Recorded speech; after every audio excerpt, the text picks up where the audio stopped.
ಬೆಂಗಳೂರು ನಗರದಲ್ಲಿ ಇನ್ನೂ auto LPG gas ಸಮಸ್ಯೆ ಬಗೆಹರಿದಿಲ್ಲ.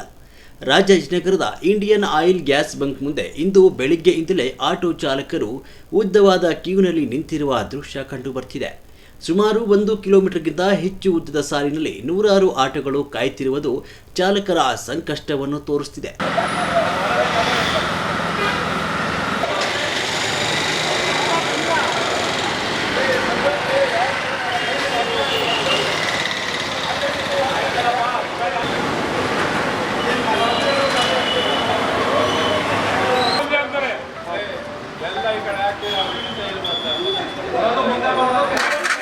ಒಮ್ಮೆ ಆಟೋಗೆ ಗ್ಯಾಸ್ ತುಂಬಿಸಿಕೊಳ್ಳಲು 3 ರಿಂದ 4 ಗಂಟೆವರೆಗೆ ಕಾಯಬೇಕಾದಂತಹ ಪರಿಸ್ಥಿತಿ ನಿರ್ಮಾಣವಾಗಿದೆ.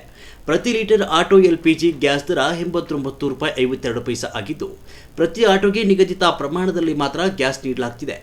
ಒಂದು ಆಟೋದಲ್ಲಿ 15 ಲೀಟರ್ ಗ್ಯಾಸ್ ಕೆಪಾಸಿಟಿ ಇದ್ದರೂ ಗ್ಯಾಸ್ ಬಂಕ್ ವತಿಯಿಂದ ಕೇವಲ 700 ರೂಪಾಯಿಯಷ್ಟು ಮಾತ್ರ ಗ್ಯಾಸ್ ಪೂರೈಕೆ ಮಾಡಲಾಗ್ತಿದೆ ಅಂತ ಚಾಲಕರು ಆಕ್ರೋಶ ವ್ಯಕ್ತಪಡಿಸಿದ್ದಾರೆ.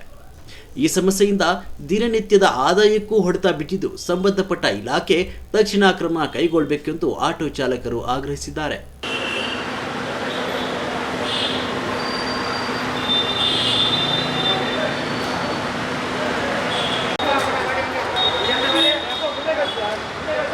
ಯಾರ್ದು